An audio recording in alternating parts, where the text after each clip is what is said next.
Hey everybody, welcome to the Sky Lounge, and this is Cruise Peruse episode number 98. Boys and girls, I am driving out here in Las Vegas in this freakishly hot sun, and been sick the last few days, and haven't been able to really post anything, but figured today, right now actually, would be a good time to post a video to discuss some things that went down. Nikita Gusev, formerly of the Vegas Golden Knights, have been traded to the New Jersey Devils for a 2020 third-round pick and a 2021 second-round pick. Immediately afterwards, the Twitterverse, Facebook, all goes nuts, especially from Vegas fans. Now, Nikita Gusev does ink a 2-year, $4.5 million annual average earnings for New Jersey. They signed him quick to that contract as soon as they really started talking to him, as soon as the green light was there for Gusev to talk to the New Jersey Devils. Now, again, I see a lot of Vegas fans freaking out. I see a lot of Vegas fans, demanding McPhee's head on a fucking pike. But let me tell you guys one thing right now. Actually, let me ask you guys one thing right now. What the fuck were you gonna try to do to keep Gusev? That dude wanted $4 fucking million. We had $1 million, like $1.05 million in cap space available. You also realize that, yes, as good as Nikita Gusev is, you understand that we also have a little egg called Jimmy Schultz.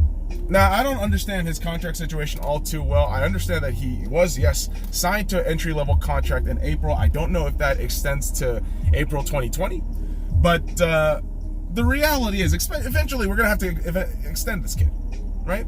If we extend him now, at this point now, we could at least sign him for a little bit cheaper, right? Before he starts exhibiting any kind of talent. That means, paying him more. But Nikita Gusev, literally 0 minutes on the NHL ice. Zero. And this guy was demanding $4 million. You have to understand how much of a fucking risk that is, okay? And here's the thing, New Jersey, the reason why I give kudos to New Jersey is because New Jersey's kind of mentality this offseason has been, let's splash now and splash big and risk it all. And that's good on them. That's absolutely great on them. But for Vegas, this is all about smart manipulation of your assets. It really is. People are going to tell me that Eric Holla and Colin Miller being traded was a wrong thing. I'd say no, especially with the depth that we have in center. When we're talking about Eric Holla, I don't think he was a necessity. All those things considered, yes, he was injured for a majority of the season. We still did relatively well. In terms of defense, Miller, as much as I liked Miller as a human being, he could be a fucking detriment on the ice majority of nights that he was on.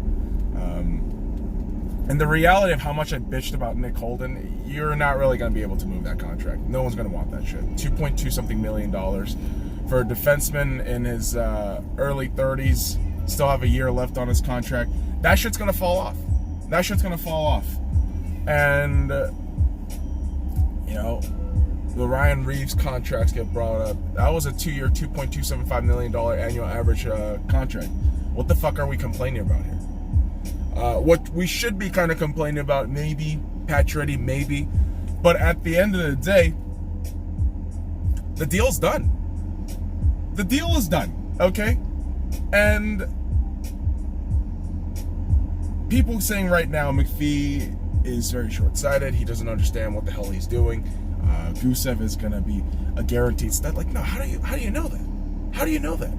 Gusev might be a serviceable second line forward. Who the hell knows? Maybe he doesn't even pan out. Maybe he's like a Vadim Shipachev. Okay? So, whether it goes well for Vegas or not, this is part of team dynamics, man. And it's business. It's ultimately a business. You can't afford an asset, you can't fucking sign him. So you gotta let him go. And at least you got some assets back for it.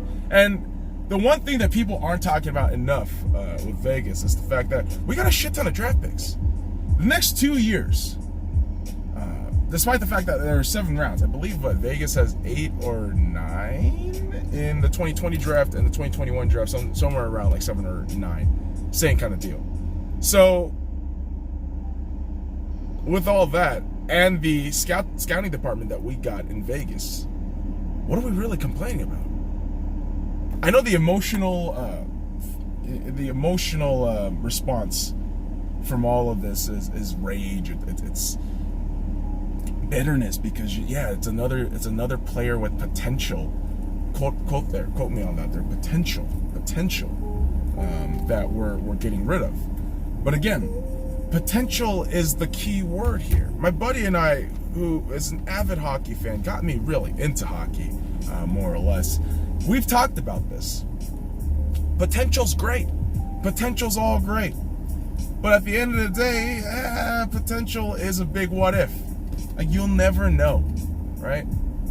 And here's the thing. I wish nothing but the best for Nikita Gusev. I think that New Jersey Devils organization is really, like I said, they're going in for it this season. Best of luck to them, because that's a very heavy division to try to, topple in. And they're going to need all the help they can get. Gusev, he's one of those things that it's going to be part of Vegas lore. Whether it's a positive thing or a negative thing, we won't know until a couple of years. We really won't. Until those 2020 and 2021 drafts pan out, which I would say give it 4 or 5 years to see what happens with that. We just won't know. And I get you Vegas fans getting upset because I'm a Vegas fan. But to be honest, I'm really not all that upset. I kind of embraced the fact that Nikita Gusev was going to be gone. And I even said this a couple of cruise perusers ago. I said, listen, if you had to tell me that, hey, we can only keep one guy or the other, and then ask me who would you keep, I told you good folks out here, I would keep Jimmy Schultz over Nikita Gusev. Now, my logic might not be the most favorable amongst people here, but a young defenseman with tremendous upsides that has proven himself on the NHL. Mind you, boys and girls, Jimmy Schultz did play 1 game. He did record 1 assist. Is it 1 or 2 games? Can't recall. But he did get a point. NCAA stud, understands the American game. Now, again, some players from the KHL, they can adapt, they can, ingratiate themselves into the culture and context of the NHL, but you never know, right? Again, I know people love to glom onto the Vegas thing as soon as possible and just look at all the success we've had and then complain anytime there's a minor setback. But look, we've had Vadim Shipachyov. In relative terms, he was an utter failure, but we moved on past that, and we're still good. I know people right now are looking at the Vegas offseason and thinking, oh, we've gotten weaker. No, I don't believe that. I don't believe that at all. Because my whole premise with the Vegas Golden Knights has always been this, and I've said this a couple of weeks ago as well. As long as Vegas maintains their 6 core guys, we're going to be fine. Mark Stone, Jonathan Marchessault, William Karlsson, Shea Theodore, Nate Schmidt, and Marc-Andre Fleury. If you keep those 6 guys there, I think you could just plug in pieces that are going to fit the scheme and the style of Gerard Gallant. Now, to me, as much as I love Gallant, to me, the question has to be asked, is it the coaching? Because I think the players are fine. I really do think so. But what I remember from that series against San Jose, don't get me started on the fucking major goddamn shit, all right? Don't get me even started on that shit. I don't care about that. People, I don't care. What I care about is how you slipped the series at 3-1 lead. How did you let go of a 3-0 goal lead in the 3rd period with about less than 10 minutes to play? From the defensive side and from the schemes, you have to figure that shit out. So Vegas fans, if you're worried about offense, don't. Be worried about defense. Okay? Thankfully, as much as I like Colin Miller, guy was a fucking detriment, and he was a problem on our defense. The fucking turnovers this guy would have in his own half, it was just unbelievably ridiculous, right? And if you've seen Jimmy Schultz play that one game, and you could call it meaningless game, but in that context of the season, we weren't even guaranteed for a third place in the Pacific Division. We're kind of straddling around that area because Arizona was playing real hot. Vegas is just, we're figuring things out, man. All right. And listen, Vegas fans, yeah, we can't win everything, okay? Why do people in fucking sports think every time some bad shit happens, it's the end of the world? Like, no, it's not. This is a step. Still sick here, boys and girls. This is a stepping stone for a team getting better, for a team learning from challenges. This is what sports is all about. Getting set to challenges, getting situations they don't really like, and coming out of it, right? Figuring yourself out of it. Now, think about this. Right after the Stanley Cup playoffs, as we headed into the off season, as the Blues lifted the cup, Vegas was way over the salary cap. We were way over the salary cap. And after a couple of salary dumpings and some trades, I would still say Vegas still came out of this offseason still looking pretty great. And again, I said this multiple times. You keep those core 6 guys, you're going to be fine. Will the Vegas Golden Knights fall back a little bit? Maybe. But you also have to realize you now are going to have Mark Stone, Max Pacioretty, Paul Stastny in a line for a full season. Remember when they were pretty much a unbelievably dominant line for like 2-3 months? Yeah, we're gonna get that for a full fucking season. The fact that you can still keep Jonathan Marchessault, Riley Smith, and William Karlsson in that single line is as good of a news as you'll ever get.